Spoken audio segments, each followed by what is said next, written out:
अस्सलामुअलैकुम प्यारे बच्चों, उम्मीद है आप लोग खैरियत से होंगे और पेपर भी बोर्ड के ठीक ठाक चल रहे होंगे। तो आज का हमारा जो टॉपिक है एमडी कैट का एटॉमिक स्ट्रक्चर के अंदर one of the most important that is called quantum number. और जो हमारा इससे अगला टॉपिक है वो है इलेक्ट्रॉनिक कॉन्फ़िगरेशन।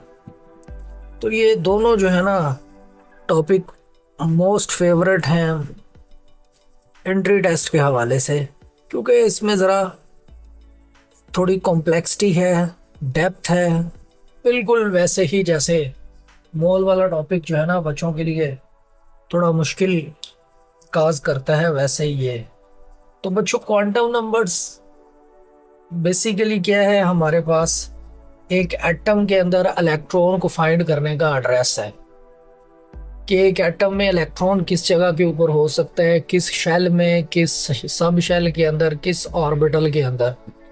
तो उसको डिफाइन करने के लिए, पहचानने के लिए हमें किसकी ज़रूरत पड़ती है, क्वांटम नंबर्स की।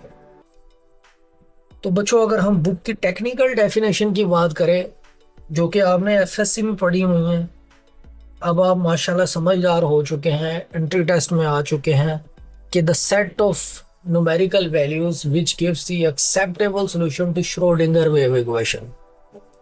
बच्चों ये जो श्रोडिंगर था ना हमारे पास, इसने बेसिकली एक फार्मूला दिया। उसने कहा कि आप इस फार्मूले के अकॉर्डिंग किसी भी इलेक्ट्रॉन की जो है ना प्रेजेंस एटम के अंदर किस जगह के ऊपर है वो फाइंड कर सकते हैं by using my acceptable solutions. तो ये हमारे पास न्यूमेरिकल वैल्यूज का ताल्लुक क्वांटम नंबर से है। बच्चों सबसे पहला जो हम क्वांटम नंबर यहाँ पे डिस्कस करने जा रहे हैं, 4 तरह के क्वांटम नंबर्स होते हैं। अच्छा, अगर एक एमसीक्यू आपसे पूछा जाए कि which of the following quantum number, क्योंकि इसका कॉन्सेप्ट जो है ना वो किसने दिया था, श्रोडिंगर ने, ठीक है।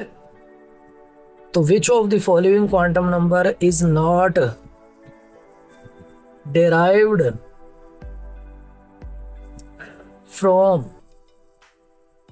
Schrodinger wave equation. तो बच्चों कौन सा क्वांटम नंबर जो है ना श्रोडिंगर के वेव इक्वेशन से डिराइव्ड नहीं है, ज़रा बताइएगा। अल्फा ऑप्शन हमारे पास क्या आ जाती है, प्रिंसिपल। बच्चों बीटा ऑप्शन हमारे पास आ जाती है एजीम्यूथल। चार्ली ऑप्शन हमारे पास आ जाती है मैग्नेटिक। और जो डेल्टा ऑप्शन है वो हमारे पास आ जाती है स्पिन। तो ये 4 क्वांटम नंबर भी आपको बता दिए और आपसे एक क्वेश्चन भी पूछ लिया है, क्योंकि आपके साथ जो है ना वो एक रिलेशन डेवलप करना बहुत ज़रूरी है। तो बच्चों जिन बच्चों ने अभी तक चैनल को सब्सक्राइब नहीं किया ना, वो काइंडली सब्सक्राइब कर लें, क्योंकि आपके केमिस्ट्री के मसले मसाइल जो है ना वो इन लेक्चर सीरीज से सॉल्व होने जा रहे हैं, क्योंकि ये पूरा एक पैकेज है without any fee, free of cost है। सिर्फ आपने जो है ना इनको सुनना है, इसके लिए टाइम निकालना पड़ेगा भाई। ये नहीं हो सकता है कि सुने कोई और फिर आपको बता दें, उसके लिए आपको मेहनत करनी पड़ेगी। तो बच्चों सबसे पहला जो हमारे पास क्वांटम नंबर है ना that is called principal quantum number. बच्चों ये जो प्रिंसिपल क्वांटम नंबर के स्पेलिंग है ना, ये सबसे पहले जो है ना आपने पहचानने हैं कि कॉलेज के प्रिंसिपल वाले स्पेलिंग आपने इसमें रखने हैं, असूल वाले स्पेलिंग इसमें यूज़ नहीं करने। क्यों कॉलेज के प्रिंसिपल वाले हम यूज़ कर रहे हैं, because it was the head of the quantum number. Quantum number का सरदार था ये, इसलिए हम इसके स्पेलिंग प्रिंसिपल वाले रखेंगे। अब इसको रिप्रेजेंट किससे किया जाता है, इसको रिप्रेजेंट किया जाता है एन से। कोई बच्चा ज़रा मुझे बताए कि ये जो प्रिंसिपल क्वांटम नंबर है इसको प्रेजेंट करने की जरूरत क्यों पेश आई, कैसे पता चला कि जो है एटम के अंदर प्रिंसिपल क्वांटम नंबर जरूरी है। तो ये मैं छोटा सा यहाँ पे लिख देता हूँ कि principal quantum number basically the explanation of atomic और लाइन स्पेक्ट्रम। तो बच्चों ये एटॉमिक यहाँ लाइन स्पेक्ट्रम जो है ना हमारे पास, ये उसकी एक्सप्लेनेशन की गर्ज से जो है ना प्रेजेंट किया गया। अच्छा यार, एमडी कैट का जो आपका सिलेबस है ना, बच्चे पूछते हैं कि सर इसमें हमने जो है ना वो हाइड्रोजन स्पेक्ट्रम भी करना है। तो मैं आपको बता दूं कि जो केएमयू का टेस्ट है ना, जो ईटा कहलाता है पेशावर का, जिसमें एंट्री टेस्ट की प्रिपरेशन स्टार्ट हो चुकी है बच्चों, उसमें जो है ना 2025 के अंदर एमसीक्यू पूछा हुआ था कि how many number of spectral series are present in hydrogen spectrum. क्योंकि ये बच्चा फिजिक्स के अंदर भी जाके ना आखिरी चैप्टर्स में हाइड्रोजन स्पेक्ट्रम को स्टडी कर लेता है, तो मेरा नहीं ख्याल कि यहाँ पे उसको बताने की ज़रूरत होगी। तो अगर आपने फिजिक्स में वो हाइड्रोजन स्पेक्ट्रम डिटेल से पढ़ा होगा तो मसला नहीं होगा, ठीक है। ऐसा सिलेबस में नहीं लिखा हुआ, बेफिक्र रहिएगा। अच्छा बताएं, व्हाट इज दिस सिग्निफिकेंस, क्यों ज़रूरत पेश आई? क्योंकि ये हमें एक्सप्लेन करने में हेल्प करता है एटॉमिक स्पेक्ट्रम की हर लाइन को। क्या रिप्रेजेंट करती है यार स्पेक्ट्रम की हर लाइन, मतलब प्रिंसिपल क्वांटम नंबर हमें क्या इंफॉर्मेशन देना चाहता है बेसिकली, वेरी इंपॉर्टेंट। तो याद रखना सबसे पहली बात कि जो प्रिंसिपल क्वांटम नंबर है ना, ये हमें किसके बारे में बताता है? It explain shell number in an atom. बच्चों एक एटम में शेल की इंफॉर्मेशन जो है ना, उसका ताल्लुक प्रिंसिपल क्वांटम नंबर से है। KLMN ये प्रिंसिपल क्वांटम नंबर है। सेकेंड जो बात हमारे पास, अच्छा याद रखना, जो बोहर है उसने शेल नंबर की जगह ऑर्बिट का वर्ड भी यूज किया था, ऑर्बिट नॉट ऑर्बिटल। और इसी तरह दूसरा सिग्निफिकेंस क्या है बच्चों, ये हमें किसके बारे में बताता है? Explain the size of electronic shell. बच्चों साइज का मतलब क्या होता है? Radius of an electron in a shell. एक शेल के अंदर इलेक्ट्रॉन, एक शेल का बेसिकली रेडियस क्या होगा, क्योंकि शेल का होना इलेक्ट्रॉन की वजह से है। इलेक्ट्रॉन है तो शेल है, ठीक है। साइज ऑफ इलेक्ट्रॉनिक शेल, हाँ यहाँ पे ये बात जरूर करना चाहिए हमें कि जो बोहर ने एक रिलेशन बताया था ना रेडियस का, बच्चों वो ये यहाँ पे ना आपने बताते जाना है। Radius, size of electronic shell, याद रखना साइज या रेडियस। शेल का रेडियस कह सकते हैं या रेडियस ऑफ एन इलेक्ट्रॉन कह सकते हैं। याद रखना एन की वैल्यू जितनी ज्यादा होती जाएगी, रेडियस ऑफ शेल उतना ही क्या होता जाएगा, ज्यादा। डायरेक्ट रिलेशन यार, इसका ना एक रिलेशन बुक में डेराइव्ड है बच्चों, वो आपने जरूर जो है ना पढ़ लेना है। उस रिलेशन के अंदर ना हमारे पास एक इंपॉर्टेंट बात है, वो मैं यहाँ पे लिख देता हूँ। बात हम कोई नहीं छोड़ेंगे, हर बात यहाँ पे डिस्कस करेंगे, ठीक है। तो रेडियस पहले ये डिराइव करता है, radius is equal to ZE² over 4 pi epsilon naught MV²। ये ऊपर एक रिलेशन जो है ना बनाया हुआ है बच्चों, ये रिलेशन भी यहाँ पे बताना ज़रूरी था क्योंकि इसमें भी एक इम्पोर्टेंट इंफॉर्मेशन है। ये कंप्लीट रेडियस नहीं है भाई, रेडियस का एक फार्मूला एंड पे जाके डेराइव्ड है। ये बताया मैंने इसलिए है क्योंकि यहाँ पे भी एक बात है, तो बात से बात निकलेगी बच्चों, एमसीक्यू से एमसीक्यू निकलेगा। देखो ये सारे फैक्टर्स क्या हैं, कांस्टेंट है। हाँ अलबत्ता रेडियस वेलोसिटी के स्केयर के क्या होता है, इनवर्सली। बताना ये चाह रहा है कि अगर मैं आपसे पूछूं कि जो इलेक्ट्रॉन है उसकी वेलोसिटी सबसे ज्यादा कहाँ पे होगी, वेलोसिटी सबसे ज्यादा कहाँ पे होगी, away from nucleus, nearer to the nucleus. ये मुझे ऐसे ही आपने कमेंट के अंदर आंसर बता देना है, ठीक है। जो बच्चा लेक्चर गौर से सुनेगा वो अपने राय का इजहार कमेंट के अंदर जरूर करे ताकि मैं उसको क्रॉस चेक कर सकूं कि हाँ बिल्कुल ठीक कहा आपने। रेडियस जो है ना, जितना कम होगा वहां वेलोसिटी उतनी क्या होगी, ज्यादा होगी, ज्यादा फास्टली वो मूव करेगा। अब हम बात कर रहे हैं साइज की, रेडियस ऑफ शेल की। तो बच्चों इसका एक फार्मूला आपने याद रख लेना है, इंपॉर्टेंट है, कि radius of an electron in any orbit is equal to 0.529 angstrom into n square. ये फार्मूला, ये बच्चों जो फार्मूला है ना, ये बोहर के रेडियस वाले टॉपिक के अंदर डेराइव्ड है। ये आपने एटलीस्ट कर लेना है,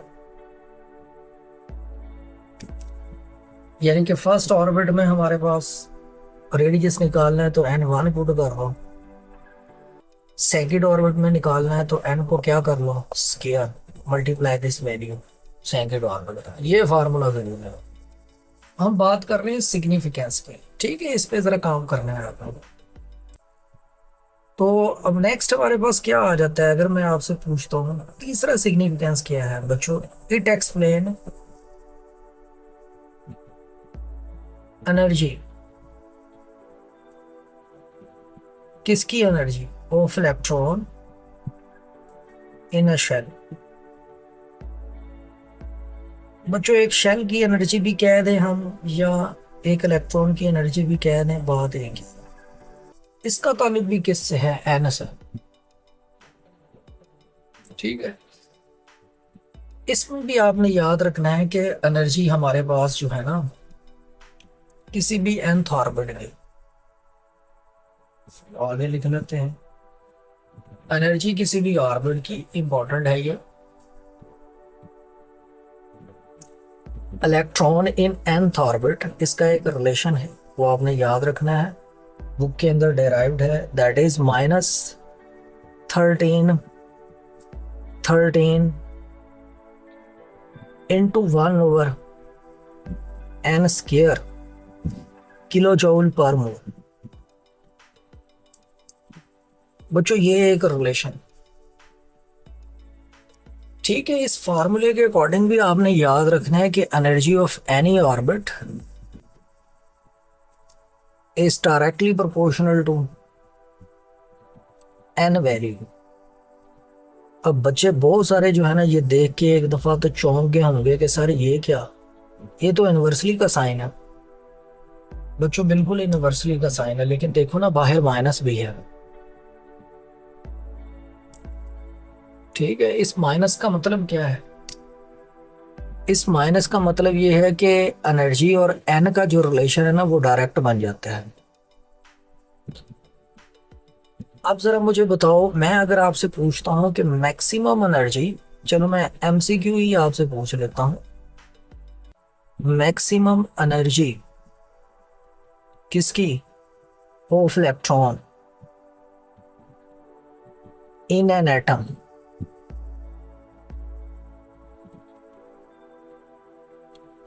एट, आपने बताना है कि जो इलेक्ट्रॉन की मैक्सिमम एनर्जी है ना, maximum energy of electron in an atom eight कहां पे होगी, alpha option n is equal to 1, beta option n is equal to 2, Charlie option n is equal to 3, delta option n is equal to infinity.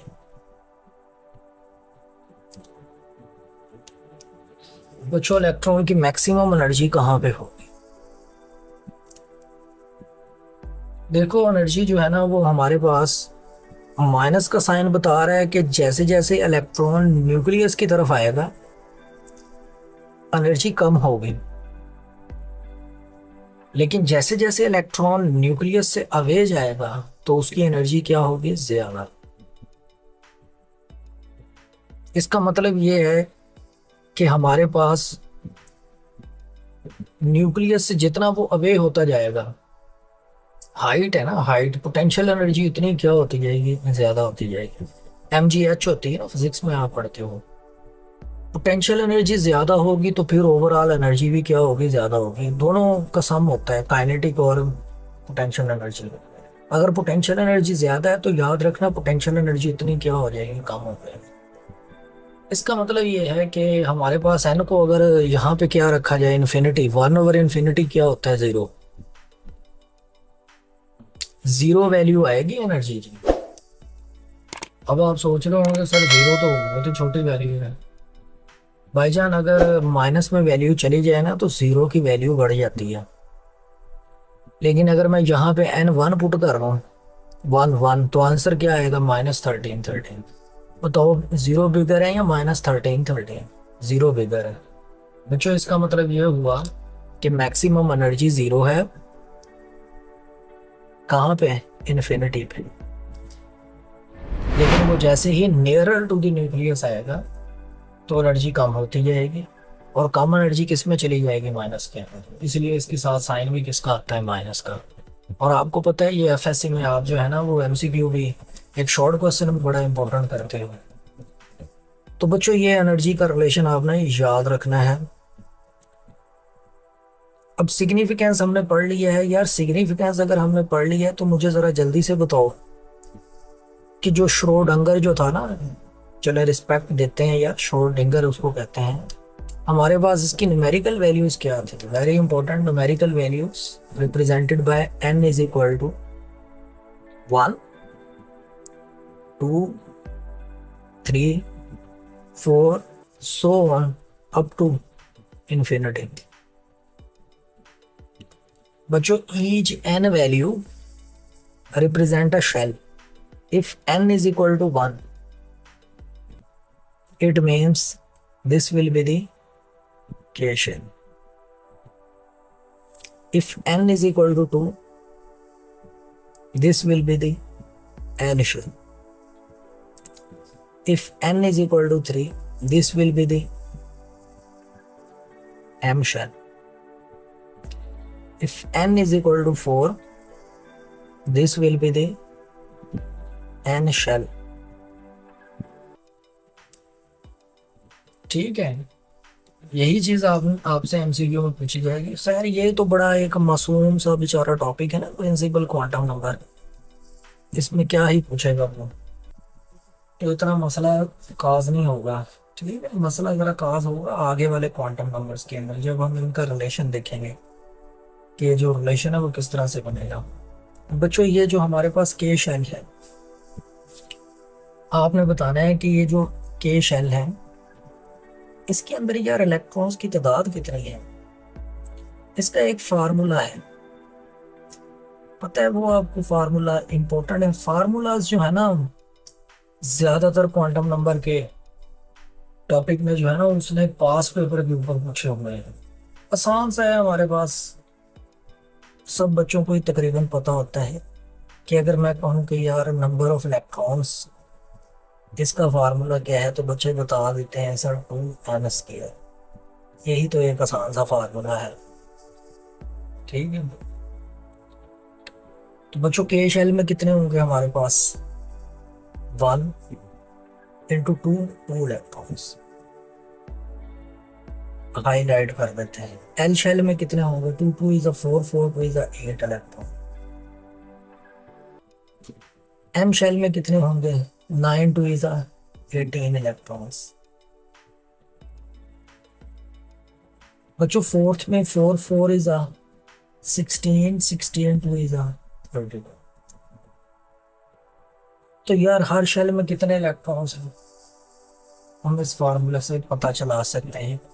तो बच्चों ये एक आसान सा जो है ना वो हमारे पास क्वांटम नंबर था जिसको क्या कहा जाता है, प्रिंसिपल क्वांटम नंबर। अच्छा ये हमारे पास यहाँ तक प्रिंसिपल क्वांटम नंबर कंप्लीट हो जाता है।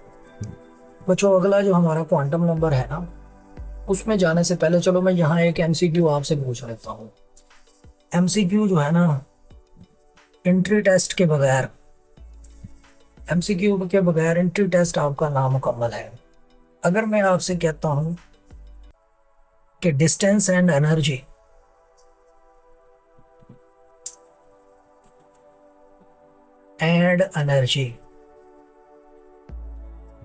कुछ इंफॉर्मेशन जो है ना वो बच्चों एमसीक्यू की फॉर्म में भी दे देनी चाहिए ताकि कोई चीज रह ना जाए, हर चीज कंप्लीटली कवर हो जाए। ऑर्बिट्स, ऑर्बिट्स का मतलब शेल, एनर्जी लेवल्स भी कहा जाता है। Of hydrogen atom, distance and energy between adjacent orbits of hydrogen atom alpha. सोच समझ के जरा आंसर करना है आपने। Decrease, increase. बच्चों बीटा ऑप्शन है हमारे पास, इंक्रीज, डिक्रीज। इसी तरह चार्ली ऑप्शन हमारे पास आ जाता है, डिक्रीज, डिक्रीज। डेल्टा ऑप्शन हमारे पास आ जाता है, इंक्रीज, इंक्रीज। बच्चों आपने इस एमसीक्यू का आंसर खुद ढूंढना है और अपनी राय का इजहार करना है कमेंट के अंदर, ताकि मैं देखूं कि आप लोग कितना इंटरेस्ट लेके जो है ना इसके एमसीक्यू को सॉल्व कर रहे हो।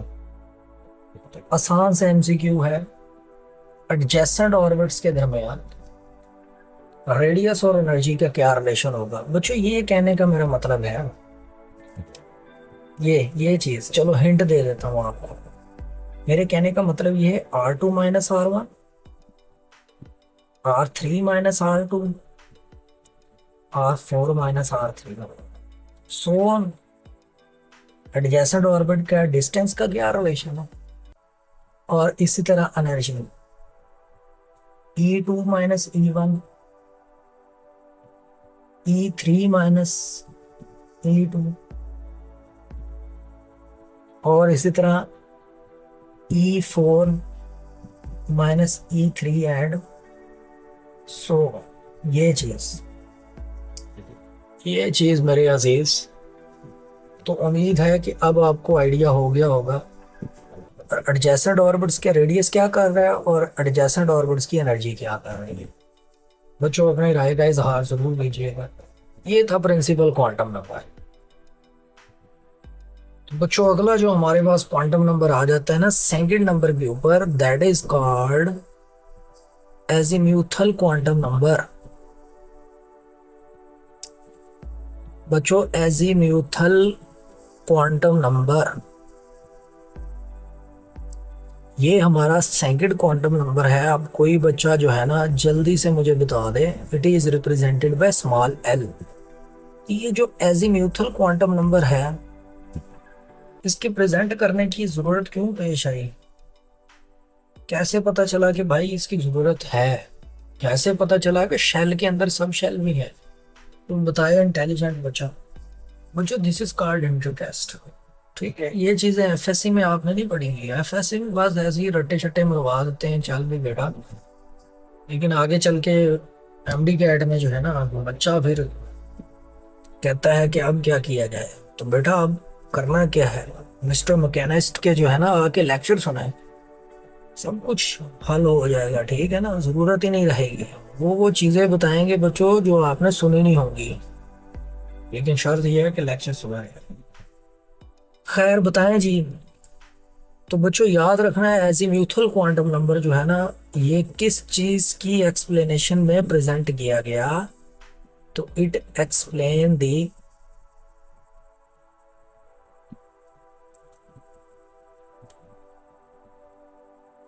फाइन और मल्टीपल स्ट्रक्चर।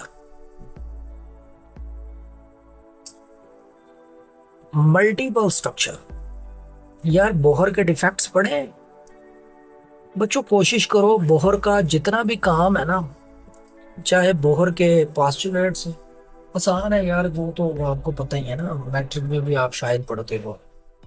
बोहर का जितना काम है, बेशक हाइड्रोजन स्पेक्ट्रम में बता दिया, रेडियस है, एनर्जी है, डिफेक्ट्स हैं, बोहर एटॉमिक मॉडल है, ठीक है ना, ये सारी चीजें पढ़ लेनी है, ये सारी रिलेटेड है, इसलिए इंपॉर्टेंट है यार। ये फाइन और मल्टीपल स्ट्रक्चर सेकंड डिफेक्ट है इसका बोहर एटॉमिक मॉडल का। उसने कहा है कि जो एटम का जो हाइड्रोजन स्पेक्ट्रम है, उसको जब हम हाई रिजॉल्विंग स्पेक्ट्रोमीटर से देखते हैं ना, तो पता चलता है कि एक लाइन मजीद लाइन में स्प्लिट है। कहने का मतलब यह है कि शेल के अंदर बच्चों मजीद क्या है, सब शेल है। बेचारा क्या बोहर ब्लैक एंड वाइट दौर में रहता था, तब कहाँ high resolving spectrometer, black and white दौर से भी पहले की बात है। तो जितनी टेक्नोलॉजी थी उतना उसने काम कर दिया। अब आगे आके पता चला जी शेल के अंदर मजीद क्या है, सब शेल है। ये सारा काम खराब किसने किया है, ये श्रोडिंगर ने, ठीक है। तो बच्चों ये उसका कहना था। तो याद रखना फाइन या मल्टीपल स्ट्रक्चर। सिग्निफिकेंस क्या है भाईजान बच्चों, इसके सिग्निफिकेंस क्या है एजीम्यूथल क्वांटम नंबर के। हम थोड़ा काम जो है ना वो स्पीड अप करेंगे ताकि वीडियो हमारी लेंथी ना हो जाए। आपकी आसानी के लिए जो है ना, मैंने इस वीडियो के जो है ना चैप्टर्स बना दिए हैं। चैप्टर्स का मकसद ये होता है कि वीडियो को जो है ना चंद टॉपिक्स के अंदर स्प्लिट कर दिया जाता है। प्रिंसिपल क्वांटम नंबर मेंशन कर दिया जाता है, ये टॉपिक यहाँ से इतने मिनट तक का है, एजीम्यूथल यहाँ से इतने मिनट तक का है। आपके लिए आसानी है ताकि जो सुनना है आप सुन सकें। अगर सारा लेक्चर भी नहीं लेना तो कोई इशू नहीं है बच्चों, जितना का आप चाहते हैं कि मेरी ज़रूरत है। एजीम्यूथल क्वांटम नंबर बताएं जी, ये किसके बारे में हमें बताता है बच्चों? ये हमें बताता है शेल के अंदर क्या है, सब शेल। सब शेल इनर शेल।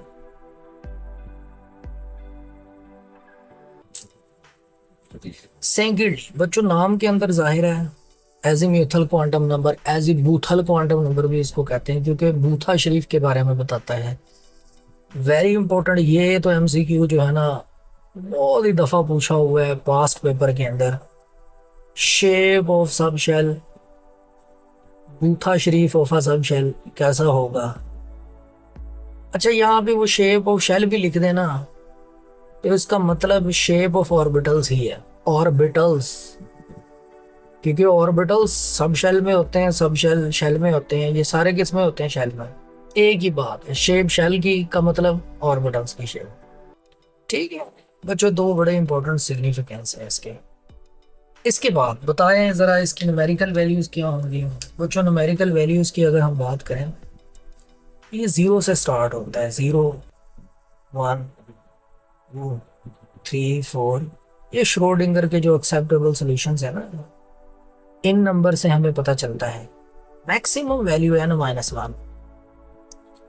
कोविड के बाद जो एक पीएमसी ने पेपर कंडक्ट किया था ना, उसमें ये एक एमसीक्यू पूछा हुआ था कि maximum of L value is n-1, इसकी राइट ऑप्शन थी, ठीक है। 20 या 21 का पेपर है, जाकर देख लीजिएगा। तो याद रखना है बच्चों, each L value represent a सब शेल। जरा देखिएगा किस तरह से। If L is equal to 0, sub shell को बच्चों रिप्रेजेंट करते हैं SPDF, एस सब शेल।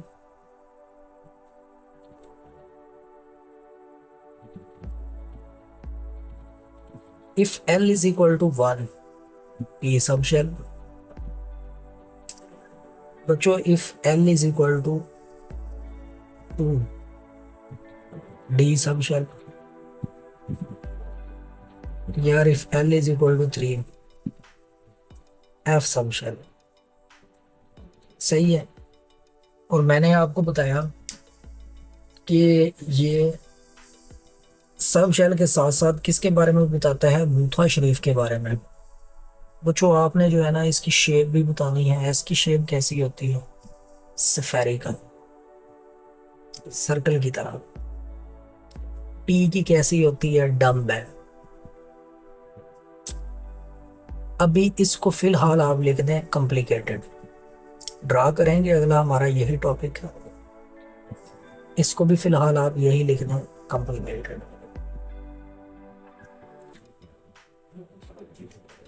अब यार इसमें हमारे पास एक सब शेल के अंदर बच्चों इलेक्ट्रॉन्स की तादाद कितनी है, वही फार्मूला बताया आपको, बड़ा इंपॉर्टेंट है।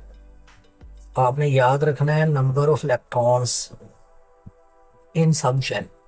सब शेल में इलेक्ट्रॉन्स कितने हैं, कैसे फाइंड करेंगे, तो बच्चों ये फार्मूला है हमारे पास। फार्मूले बड़े इंपॉर्टेंट है, 2 × 2l+1।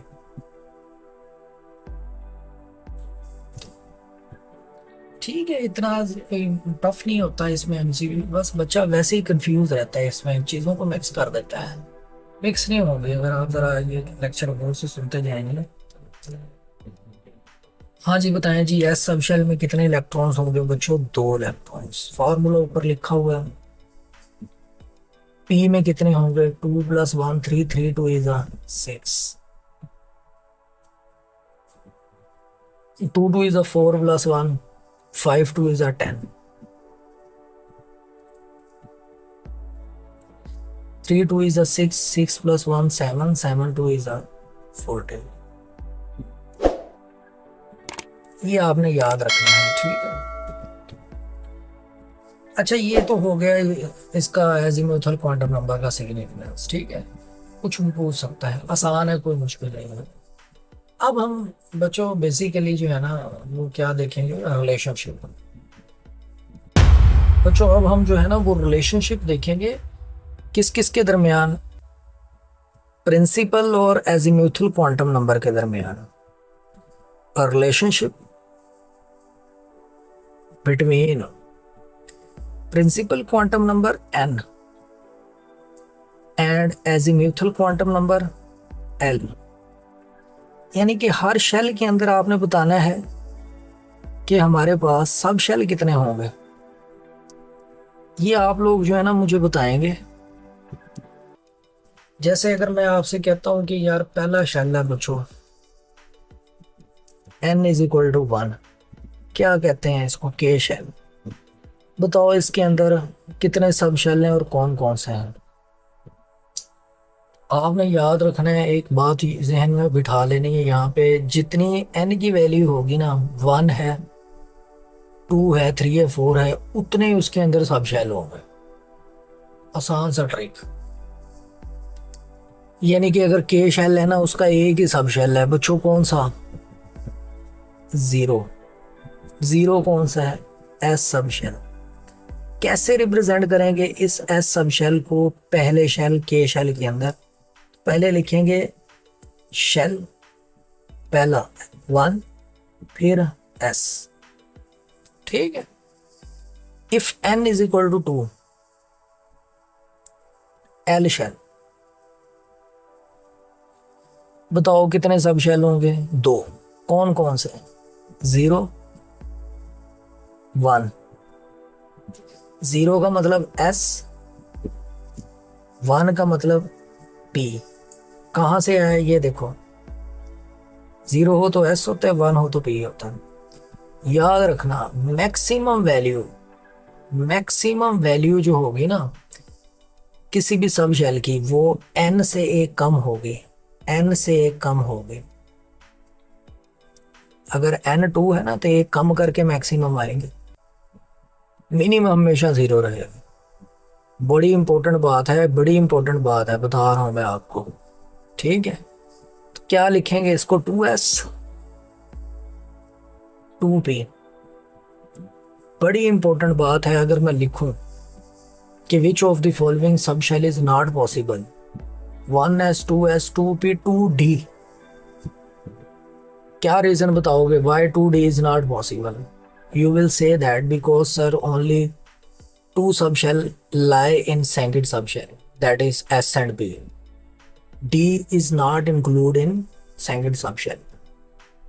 In second shell, it start from third shell, that is n is equal to 3. बच्चों, this is called entry test, not FSC. FSC सीधा सीधा लेक्चर है, डेप्थ में जब तक नहीं जाएंगे चीजों का पता नहीं चलेगा. 3 वैल्यू हैं, बताया जरा. 0, 1, ये 2. मैक्सिमम वैल्यू हमेशा एक कम होगी n वैल्यू से. ये देखें, बताऊंगा आखिर में इससे और क्या इंफॉर्मेशन हमें. तो 0 का मतलब S, 1 का मतलब P, 2 का मतलब D. क्या लिखेंगे? 3S, 3P, 3D. फिर एक MCQ है. Is it possible 3F? आप कहेंगे नहीं सर, 3F नहीं हो सकता, थर्ड का 3F नहीं हो सकता. उसकी वजह क्या है? तो आप कहेंगे कि सर क्योंकि एक वैल्यू हमेशा जो है ना कम आएगी. मैक्सिमम वैल्यू क्या होगी? तो ये MCQ आता है, ठीक है, इसलिए मैं बता रहा हूँ बच्चों. सो अब आप कर सकते हैं ना. ये थर्ड की मैंने बात की, थर्ड के जो है ना 3 है. सेकंड की बात की, सेकंड के 2 हैं. फोर्थ की बात करेंगे तो 4 होंगे. ठीक है. अब ये जो ऊपर मैंने बात बताई है ना, चलो ये मैं इसको कंप्लीट कर देता हूँ, बल्कि बस यहाँ तक की. सो वेरी इंपॉर्टेंट एक नोट जो है ना, जो ऊपर मैंने बात बताई है ना, क्या याद करोगे? ये एंड पे ना मैं जब आपसे MCQ पूछूंगा ना, क्वांटम नंबर और मोल शोल वाले जो टॉपिक है ना बच्चों, जितने लेंथ ही लेके जाने हैं ना लेगा. इन टॉपिक की जितनी मत मार सकते हो ना मारे आप. जितने MCQ बनाने हैं बना सकते हैं. MCQ जो है ना इतने सॉल्व करें कि आपको MCQ बनाने आ जाए. ठीक है, समझ रहे हो ना. ऊपर वाली इंफॉर्मेशन बच्चों हमें ये कहती है कि यार जो हमारे पास L की वैल्यू है ना, वो N के कभी बराबर नहीं हो सकती. जो L की वैल्यू है ना, वो N से कभी ग्रेटर नहीं हो सकती. हाँ, L की जो वैल्यू है ना ऑलवेज लेस देन N, याद रखिएगा. ये जो बात मैंने बताई है ना बड़ी इंपॉर्टेंट है.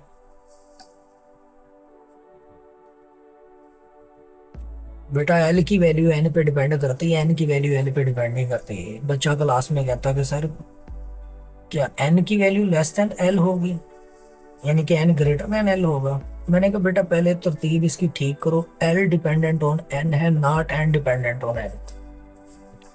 ठीक है बच्चों, ये बात आपने याद रखनी है. बस एक MCQ में यहाँ पे आपसे पूछता हूँ, बताना है जरा. हो many electrons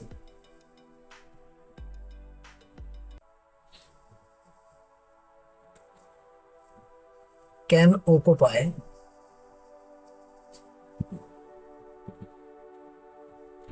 in a subshell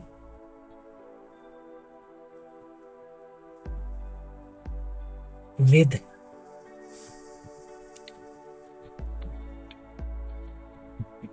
n is equal to 4, L is equal to 3. MCQ तो बहुत सारे हैं. अल्फा ऑप्शन बच्चों 2, बीटा 6, चार्ली 10, डेल्टा 40. बताइए जरा, पहले तो बताओ ये सब शेल बनता कौन सा है? n is equal to 4, L is equal to 3. बताओ जरा. यही चीजें थोड़ी सी कंफ्यूज करती हैं. ऊपर बताया ना 3S 3P 3D, ये जो डिजिट होंगे ना, ये डिजिट ये n वैल्यू होगी, और ये जो हमारे पास होंगे ना ये एल वैल्यू को रिप्रेजेंट करते हैं। 4 एल इज इक्वल टू 3 क्या होता है? एल इज इक्वल टू 3 अभी हमने देखा है ना, एफ होता है। 4 एफ ले जी, सब शेल बना लिया। एफ में कितने इलेक्ट्रॉन्स होते हैं? ये देखो 14।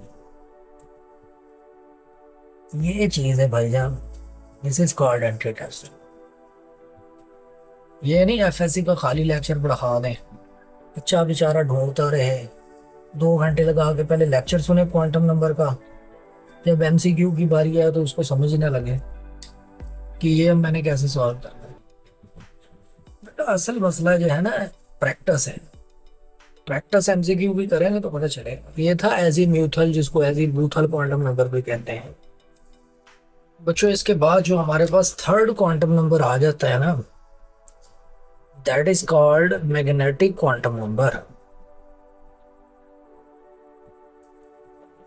तो 4 तरह के जो है ना वो हमारे पास क्वांटम नंबर है। This will be the third one, represented by m. जल्दी से अब मुझे कोई बच्चा बता दे कि ये जो मैग्नेटिक क्वांटम नंबर है, इसकी जरूरत क्यों पेश आई? पहले 2 क्वांटम नंबर कम नहीं थे, इसको भी इंट्रोड्यूस करवा दिया गया। तो बच्चों इसकी जरूरत इसलिए पेश आई क्योंकि जो बोहर का डिफेक्ट इंट्रोड्यूस करवाया गया ना, उससे ये पता चला कि भाईजान सब शेल के अंदर भी मजीद क्या है, ऑर्बिटल्स। तो magnetic quantum number is the explanation of G-man effect. पढ़ा है ना, स्टॉक और जी-मैन इफेक्ट। ये 2 शॉर्ट क्वेश्चन में अक्सर ही जो है ना पूछे होते हैं। जी-मैन इफेक्ट कहता है कि हाइड्रोजन स्पेक्ट्रम जो है ना, हम मैग्नेटिक फील्ड में रखते हैं तो मजीद स्प्लिट हो जाता है। ये मजीद स्प्लिट होने का क्या इंडिकेशन है? ये यही इंडिकेशन है कि सब शेल मजीद ऑर्बिटल्स के अंदर डिवाइडेड है। ठीक है, तो एक और क्वांटम नंबर देना पड़ा, इसको क्या कहते हैं? Magnetic quantum number. बच्चों अब फिर बताओ इसका सिग्निफिकेंस क्या हुआ? बता तो मैंने दिया ही है। अच्छा, आपने मुझे बताना है कि what is the other name of magnetic quantum number. बच्चों magnetic quantum number is also called orbital orientation quantum number. लिख लेना कोई बातें जो है ना, कॉपी पेंसिल के ऊपर नोट करते जाओ, नोट्स बनाते जाओ। तो भाईजान सिग्निफिकेंस क्या हुआ बच्चों कि हमारे पास जो है ना, ये किसके बारे में बताता है? Number of degenerate orbitals. Degenerate orbitals बच्चों ऐसे ऑर्बिटल्स जिनको अगर मैग्नेटिक फील्ड हटा दिया जाए तो एनर्जी क्या हो जाए? सेम हो जाए। या इसी बात को ऐसे भी लिखा जा सकता है, नंबर ऑफ स्पेस ओरिएंटेशन। इसलिए इसको ऑर्बिटल ओरिएंटेशन क्वांटम नंबर भी कहते हैं। नंबर ऑफ स्पेस ओरिएंटेशन, कि वो मैग्नेटिक फील्ड में रखते हुए कितनी डिफरेंट ओरिएंटेशन में स्प्लिट कर रहे हैं। एक ही बात है दोनों का, ठीक है? स्पेस ओरिएंटेशन या डीजनरेसी ऑफ ऑर्बिटल्स। बच्चों अगर हम इसकी जो है ना न्यूमेरिकल वैल्यूज देखें जो श्रोडिंगर ने बताई हैं कि ये रखने से पता चल जाएगा इलेक्ट्रॉन कहाँ पे मौजूद है। 0 कौन सा क्वांटम नंबर है जिसकी value positive negative complete number में आती है? एमसीक्यू है, चलो कंप्लीट नंबर मैंने बोला है। स्पिन की तरफ नहीं जाना, magnetic quantum number spin fraction में होता है। ठीक है, अब यार यहाँ पे ना मैं आपको 2 बड़े इंपॉर्टेंट फार्मूलाज लिखवाने जा रहा हूँ, जरा कॉपी पेंसिल अपनी सीधी करने। ठीक है, पहला इंपॉर्टेंट फार्मूला, अगर मैं आपसे पूछूं कि यार मुझे बताओ कि नंबर ऑफ ऑर्बिटल्स, फार्मूले बड़े इंपॉर्टेंट है भाई जान। इन अ सब शेल, एक सब शेल में ना ऑर्बिटल्स की तादाद का फार्मूला क्या है? तो याद रखना है 2l+1। ठीक है, अगर कोई पूछे ना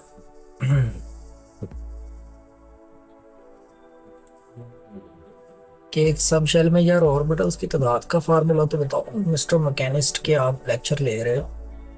मैकेनिस्ट जो है ना वो मैकेनिज्म से है, मैकेनिक नहीं है, ठीक है, ऑटो मैकेनिक नहीं। 2l+1, ठीक है। अगर दो से मल्टीप्लाई कर देंगे, क्योंकि एक ऑर्बिटल में दो इलेक्ट्रॉन होते हैं ना, तो number of electrons in a सब शेल आ जाएंगे, जो पीछे हमने फार्मूला पढ़ा है। अच्छा यार, एक सब शेल के अंदर ऑर्बिटल्स कितने हैं वो ये फार्मूला बताएगा, तादाद। लेकिन अगर कहा जाए कि हर ऑर्बिटल की एम की वैल्यू क्या होगी, उसका फार्मूला क्या होगा? बच्चों आपने याद रखना है वैल्यू ऑफ एम जो किसके ऊपर डिपेंड करती है? एल की वैल्यू के ऊपर, पॉजिटिव नेगेटिव एल वैल्यू। एक ये फार्मूला भी याद रखना। तादाद तो पता चल गई ना, अगर कहा जाए ना एम की कौन कौन सी वैल्यू होगी इन ऑर्बिटल्स के लिए, इस फार्मूला भी इस्तेमाल में देखते हैं।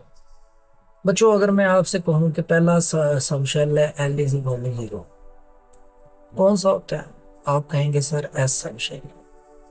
मैं कहूं यार इसके ऑर्बिटल्स कितने हैं, तो आप कहेंगे सर 2 × 0 0 1, एक ही है। मैं कहूँ कौन सा है, आप कहेंगे L0 है, तो sir M is equal to 0। इसका मतलब ये है कि S सब शेल का एक ही ऑर्बिटल है, S ऑर्बिटल भी इसको कहा जाता है, ये मजीद स्प्लिट नहीं करता। मैं कहूँ L इज इक्वल टू 2, आप कहें कि सर ये P सब शेल है। मैं कहूँ बच्चों इसके ऑर्बिटल्स कितने हैं, तो आप कहेंगे सर 2 2 इज 4 + 1 5, 5 है 5। मैं कहूँ वैल्यूज कौन सी हैं, आप कहें sir positive negative 2। Positive negative 2 का मतलब पता क्या होता है? पॉजिटिव नेगेटिव 2 का मतलब ये होता है कि 0 से लेके, सॉरी, हमारे पास P की वैल्यू क्या होती है बच्चों? 1। हम थोड़ा गड़बड़ हो जाए। P के लिए L की वैल्यू क्या होती है? 1। तो M की वैल्यू कौन कौन सी हो सकती है हमारे पास? 0,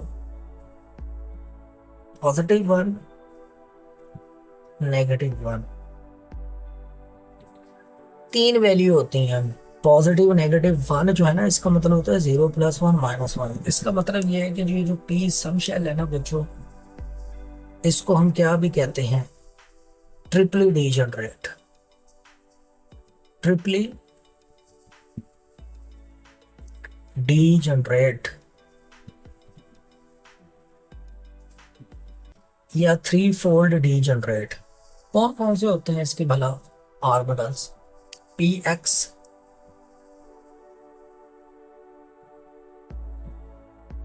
Py, Pz। ठीक है। इसी तरह अगर मैं आपसे कहता हूं कि if L is equal to 2, आप कहोगे सर डी सम शेल। बच्चों बताओ इसके ऑर्बिटल्स की तादाद कितनी होती है? तादाद पहले बताओ। आप कहोगे सर 2 2 इज 4 + 1 5, 5 होगा। मैं कहूँगा वैल्यूज कौन कौन सी, आप कहोगे sir positive negative 2। Positive negative 2 का मतलब है 0 +1 +2, इधर से -1 -2, मैथ के हिसाब से 5 इसकी वैल्यू है बच्चों। इसका मतलब ये है कि ये जो डी सब शेल है ना, ये हमारे पास क्या होता है? 5-fold degenerate. 5-fold degenerate. Okay है, उम्मीद है ओके। और अगर मैं आपसे कहूँ कि जो हमारे पास एफ सब शेल है उसके लिए क्या होगी, तो बच्चों एल इज इक्वल टू 3,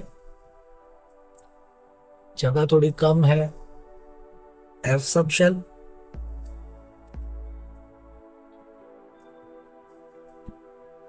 और कौन सी हमारे पास वैल्यूज बनती हैं। 3 2 इज 6 + 1 7, आप कहेंगे सर 7 है, मैं कहूँ कौन से हैं, तो आप कहें कि सर 0 + 1 + 2 + 3 -1 -2 -3। ठीक है, तो ये हमारे पास कितनी वैल्यूज बन जाती हैं इसकी, 7। इसका मतलब ये 7 फोल्ड डीजनरेट है। तो बच्चों ये हमारे पास क्या आ जाता है, ये था मैग्नेटिक क्वांटम नंबर। एक बात इसके अंदर रह गई है, जरा जल्दी से गौर से देखें। अगर हम कंपैरिजन करें एम और एल की वैल्यू का, तो देखो ignoring the sign plus minus, ये जो एल और एम की वैल्यू का कंपैरिजन है, इसमें एम की जो वैल्यू है ना एल से हमेशा क्या होगी, कम होगी या बराबर होगी, ज्यादा नहीं हो सकती। ये बड़ी इंपॉर्टेंट बात आपने याद रखनी है बच्चों। इन वैल्यूज को देखते हुए अब इम्पोर्टेंट पॉइंट क्या है हमारे पास, तो इम्पोर्टेंट बात यही है जो मैं एंड पे आपसे एमसीक्यू में भी जो है ना वो पूछूंगा। इम्पोर्टेंट पॉइंट यही है कि जो m की वैल्यू है ना वो l पे डिपेंड करती है, जैसे l की वैल्यू n पे डिपेंड करते थे। इन वैल्यूज को देखते हुए पता ये चल रहा है कि यह जो m की वैल्यू है ना वो l से तो ग्रेटर नहीं हो सकती। m की जो वैल्यू है ना वो लेस देन l हो सकती है। m की जो वैल्यू है हाँ इक्वल टू जो है ना l हो सकती है। 3 पॉइंट आपने जहन में रखने हैं, करेक्ट क्वांटम नंबर में जो है पूछे जाते हैं। तो बच्चों ये था third quantum number magnetic. Fourth one जो हमारे पास आ जाता है ना, that is called spin quantum number.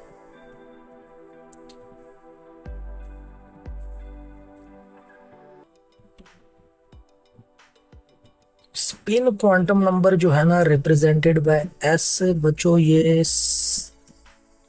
Previous quantum number से, उनकी फैमिली से इसका कोई ताल्लुक नहीं है। ये अलहदा से प्रेजेंट किया दो साइंटिस्ट ने। पहली बात जो पहला मेरा एमसीक्यू था ना वो यही था कि which quantum number is not derived from Schrodinger wave equation. वो अब आपको आंसर मिल चुका है। कौन सा क्वांटम नंबर है जो इससे डेराइव्ड नहीं है, spin quantum number. Spin quantum number बच्चों इसका कॉन्सेप्ट दो साइंटिस्ट ने दिया था, गॉडस्मिथ और योहान वेंक। इसके बारे में ये बताता है हमें spinning of electron.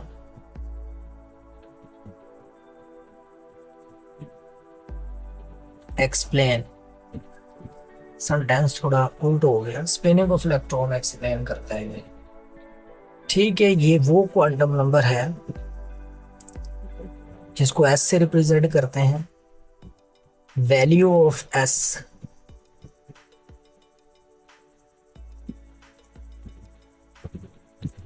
does not depend upon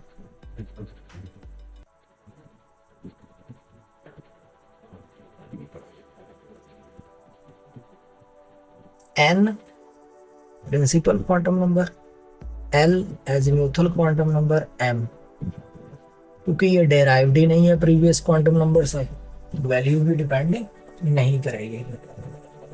ठीक है बच्चों, इसकी हमारे पास दो वैल्यूज ही होती हैं। एक और बात, किससे पता चला स्पिन क्वांटम नंबर की जरूरत है, तो बच्चों ये याद रखना, it is the explanation of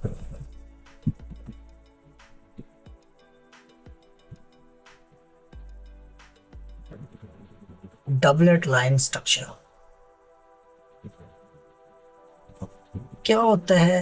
थोड़ा सा आपने बुक से इसके बारे में पढ़ा होगा। डबलेट लाइन स्ट्रक्चर कि सोडियम का जो स्पेक्ट्रम है दो लाइंस कंसिस्टिंग है, इसका मतलब उसका एक इलेक्ट्रॉन क्लॉकवाइज स्पिन भी कर सकता है, एंटी क्लॉकवाइज भी। That is called doublet line structure. और जो दो इसकी वैल्यूज हैं, एक हमारे पास क्या आ जाती है, पॉजिटिव हाफ एंटी क्लॉकवाइज के लिए, और दूसरी क्या आ जाती है, नेगेटिव हाफ क्लॉकवाइज के लिए। ठीक है, दो वैल्यूज हैं, और वो कौन सा क्वांटम नंबर है जिसकी वैल्यू फ्रैक्शन में होती है? स्पिन क्वांटम नंबर फ्रैक्शन में होती है। एमसीक्यू पे और करना है, कौन सा क्वांटम नंबर है? Not derived from Schrodinger spin quantum number. ठीक है बच्चों, तो यहाँ तक ये हमारे पास स्पिन क्वांटम नंबर आसान सा है, कुछ ज़्यादा इसमें मुश्किल चीज़ें नहीं है। यहाँ तक आपने करना है। लेक्चर को ज़्यादा हम लेंथ ही नहीं करेंगे बेटा। इसके जो एमसीक्यूज है ना क्वांटम नंबर के, ये शेप ऑफ ऑर्बिटल्स के साथ मैं आपसे ना कुछ डिस्कस करूँगा।